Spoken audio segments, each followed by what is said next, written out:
आप देख रहे हैं केवल सच न्यूज।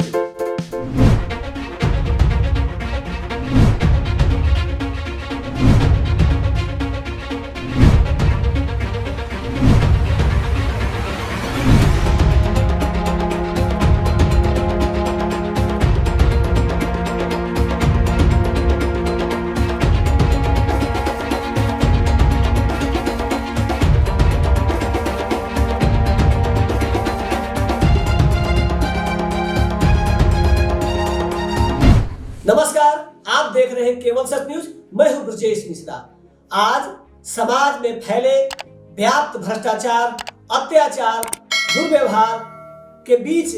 समाज में हो रहे कार्य की समीक्षा के लिए आज हम आपके बीच हैं और आपको जानकारी के लिए आपको सूचना के अधिकार अधिनियम 2005 के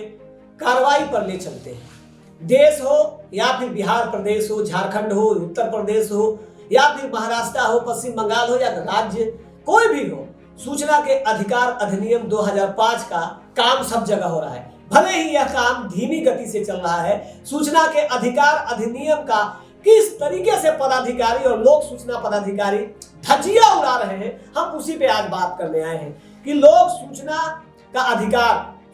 अधिकार अधिनियम 2005 जब केंद्र में यूपीए की सरकार थी, 2005 में यह अधिनियम लागू हुआ और यह कहा गया कि सूचना का अधिकार अधिनियम 2005 लोक हित के लिए एक वरदान साबित है। निश्चित तौर पे 2005 में जब यह अधिनियम लागू हुआ, इसके बाद पूरे हिंदुस्तान में एक नई क्रांति का जन्म हुआ। कांग्रेस पार्टी ने यह सोचा भी नहीं होगा कि जिस तरीके से वह इस अधिनियम को ला रही है समाज के बीच, लोगों के बीच, वह आने वाले समय में कांग्रेस पार्टी के लिए ही नासूर बन जाएगा। सूचना के अधिकार अधिनियम का लाभ लेकर आज दिल्ली में दूसरी बार मुख्यमंत्री बनने वाले अरविंद केजरीवाल सूचना के अधिकार अधिनियम 2005 की ही उपज है, यह कहने में कोई गुरेज नहीं है। सूचना का अधिकार अधिनियम 2005 निश्चित तौर पे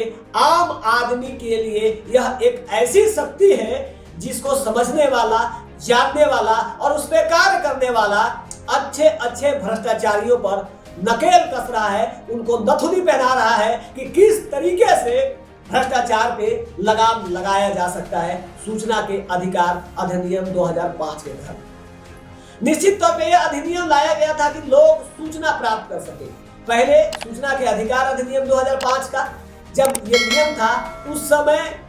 और आज में बहुत अंतर दिखने लगा है। जब लोक सूचना का अधिकार अधिनियम में लोक सूचना पदाधिकारी नियुक्त किए गए कि यह अमुक विभाग का, अमुक मंत्रालय का, अमुक निगम का, बोर्ड का, आयोग का, समिति का यह सूचना देंगे कि उनका कार्यकाल में किन्हीं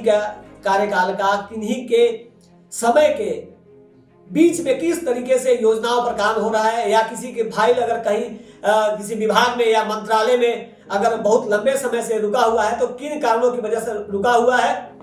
और इसके लिए जिम्मेवार कौन है, उन लोगों पर नकेल कसा जा सके। इसके लिए कांग्रेस पार्टी ने एक बड़ा शक्ति भारत के आम नागरिक के हवाले किया कि आप इस सूचना के अधिकार अधिनियम 2005 के तहत आप विभाग से, मंत्रालय से सूचना एकत्रित कर सकते हैं कि क्या विलंब का कारण क्या है, किसके वजह से यह विलंब हो रहा है,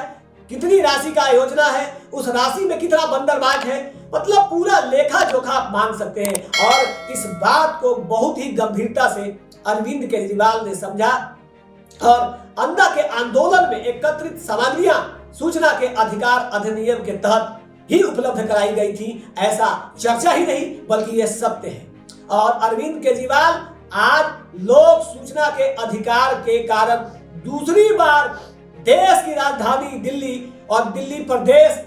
की सरकार के मुखिया हैं, मुख्यमंत्री हैं। सूचना के अधिकार अधिनियम 2005 लोगों के लिए किसी परमाणु बम से कम नहीं है, बल्कि इसका प्रयोग करने वाला, इसका उपयोग करने वाला लोगों को न्याय दिलाता है, अपने क्षेत्र का विकास में अहम भूमिका अदा करता है और उन भ्रष्टाचारियों को सलाखों के पीछे ढकेलता है जो सरकार के महत्वाकांक्षी योजनाओं पर अपनी गिद्ध दृष्टि लगाए बैठे हैं, विभाग को लूट रहे हैं और अपना राजस्व भर रहे हैं, अपना व्यक्तिगत खजाना भर रहे हैं। एक आईएएस हो या एक आईपीएस हो, बिहार प्रशासनिक सेवा का अधिकारी हो या किसी भी राज्य का सेवा का अधिकारी हो, जनप्रतिनिधि हो, हर जगह से आप सूचना का अधिकार अधिनियम के तहत आप सूचना प्राप्त कर सकते हैं। यह विशेषकर पत्रकारों के लिए और अधिवक्ताओं के लिए एक सबूत के तौर पे एक बहुत बड़ा हथियार मिला, जिसके लिए कांग्रेस पार्टी निश्चित तौर पे बधाई की पात्र है। और इसके बाद आज नरेंद्र मोदी की सरकार है केंद्र में, और यह दूसरी टर्म में प्रधानमंत्री है नरेंद्र मोदी जी। इन्होंने भी सूचना के अधिकार अधिनियम को मजबूती दी, शक्ति दी और लोगों को इसके प्रति जागरूक भी किया। बिहार में और झारखंड में किस तरीके से योजनाओं को लूटा जा रहा है, किस प्रकार विभाग के अंदर विभाग के खजाने को लूटने की कोशिश की जा रही है, यह तमाम बातें आपको समझने की आवश्यकता है। और इसके लिए सूचना के अधिकार पर काम करने वाले कई लोग हैं, जिन लोगों ने संगठन बना के अपना काम शुरू किया है। और केवल सच हमेशा सूचना के अधिकार अधिनियम के तहत काम करता है, सूचनाएं एकत्रित करता है, सरकार के महत्वाकांक्षी योजनाओं को आम जनता तक पहुंचाता है और सरकार के योजनाओं पर ग्रहण लगाने वाले, उनके राशियों पर डकारने वाले वो भ्रष्टाचारियों को बेनकाब भी करता है। सूचना का अधिकार अधिनियम की स्थिति पिछले कुछ वर्षों में बहुत ही दयनीय और दर्दनाक हो चुकी है। सूचना के अधिकार अधिनियम पे काम करने वाले कई लोगों को जान से हाथ भी धोना पड़ा है, कई लोगों की हत्याएं भी हो गई हैं, कई लोग झूठे मुकदमे में बंद हैं, कई लोगों पर झूठे मुकदमे चल रहे हैं। जब सूचना के अधिकार अधिनियम का मांग किया जाता है तो उन पर कई तरह के आरोप लगाए जाते हैं, ताकि सूचना मांगने वाला व्यक्ति डर जाए और सूचना नहीं मांगे। लेकिन जिन्होंने इस सिस्टम को सुधारने का, इस सिस्टम में सरकार के कार्यक्रमों का, सरकार के महत्वाकांक्षी योजनाओं का, सरकार के अच्छे नीतियों का, सरकार के द्वारा किए जा रहे विकास के अच्छे प्रयासों का भी जिक्र करते हैं सूचना के माध्यम से और लोगों के बीच संवाद करते हैं। और सरकार भी इस बात को मानती है कि सूचना का अधिकार अधिनियम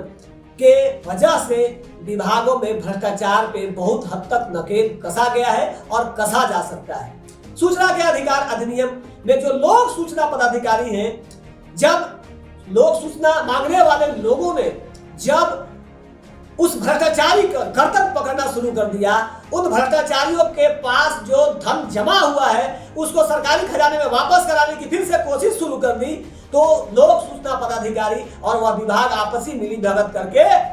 सूचना नहीं देना चाहता। आज स्थिति यह है बिहार में, झारखंड में, कि जो लोक सूचना का अधिकार का जो पहला काम है सूचना मांगना, वह देता ही नहीं है, जल्दी मिलता ही नहीं है। जब तक प्रथम अपील आप ना करें, लोक सूचना पदाधिकारी के कान तक यह आवाज नहीं पहुंचती है कि आवेदक ने कोई सूचना मांगा है। अब स्थिति इतनी भयावह हो गई है कि प्रथम अपील करने के बाद भी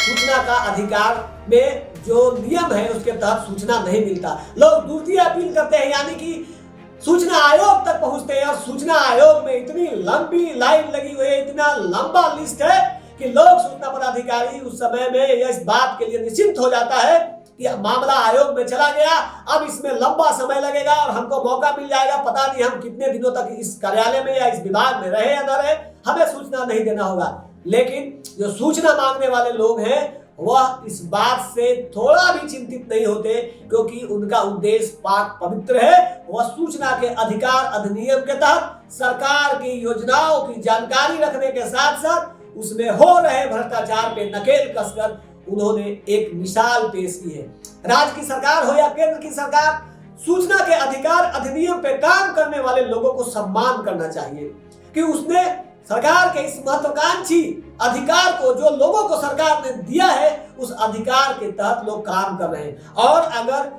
उन पर ध्यान नहीं दिया जाएगा तो लोक सूचना पदाधिकारी, प्रथम अपीलीय पदाधिकारी या फिर आयोग के आपसी मिली भगत से कई ऐसे मामले हैं जिसका निपटारा किया जाता है। कई ऐसे भी मामले हैं जिसमें प्रथम अपील में आता है कि तिथि दिया गया था, उस तिथि पे आवेदक पहुंचा ही नहीं और स्थिति ऐसी होती है कि जिस तिथि में यह आदेश निकाला जाता है उसके बाद यह आता है कि इस तिथि में आपको बुलाया गया था, लेकिन ना डाक से वो पता चलता है। और कई तरह का खेल इसमें चलता है और भ्रष्टाचार का एक जो मजबूत उजागर करने का यह जो तंत्र है, यह जो यंत्र है सूचना का अधिकार अधिनियम, इसको मजबूत और सशक्त बनाने की आवश्यकता है। जितना अधिक यह सशक्त होगा तो आज निश्चित तौर पे पूरे देश में और उसके हर प्रदेश में निश्चित तौर पे सरकार का जो राशि लूटने वाले जो पदाधिकारी कर्मचारी हैं उन पे नकेल कसा जा सकता है। हर काम सरकार ही करे यह कोई जरूरी नहीं। हर काम के लिए हम सिर्फ नरेंद्र मोदी को, नीतीश कुमार को, ममता बनर्जी को, शिबू सोरेन, हेमंत सोरेन को, हम हर काम के लिए अखिलेश यादव और आदित्यनाथ योगी पर, अरविंद केजरीवाल पे, उद्धव ठाकरे पर ही सवाल नहीं कर सकते, बल्कि कुछ दायित्व का निर्वहन आम जनता को भी करना चाहिए। और इसी आम जनता के निर्वहन सूचना के अधिकार अधिनियम के तहत किया जाता है। इसमें विभाग के पदाधिकारी और कर्मचारी निश्चित तौर पे इसमें कहीं ना कहीं घालमेल करते हैं, सूचना देने में विलंब करते हैं। केवल सच बहुत जल्द अपना एक बड़ा यूनिट सूचना के अधिकार अधिनियम के तहत बनाने जा रहा है, केवल सच सूचना का अधिकार मंच। और इसमें देश के बहुत सारे पदाधिकारी जो सेवानिवृत्त हैं, चाहे वो आईएएस है, आईपीएस है, राज्य सेवा के अधिकारी हैं, अधिवक्ता हैं, पत्रकार हैं, उनको शामिल किया गया है। और पूरे देश में चल रहे जो गैंग है भ्रष्टाचार का, उनका उजागर करना मकसद है। और सूचना का अधिकार अधिनियम पे काम करने वाले हम तमाम उन आवेदक भाइयों से जो सूचना मांगकर अपने क्षेत्र का विकास करना चाहते हैं, अपने क्षेत्र में सरकार के राशि को लूटने वाले को सलाखों के पीछे ढकेलना चाहते हैं, हम उन्हें सादर आमंत्रित करते हैं कि आप निश्चित तौर पे हमारे केवल सच के साथ जुड़िए और सूचना के अधिकार अधिनियम को और सशक्त बनाइए। आज के लिए बस इतना ही। आप देख रहे थे केवल सच न्यूज, मैं हूं ब्रजेश।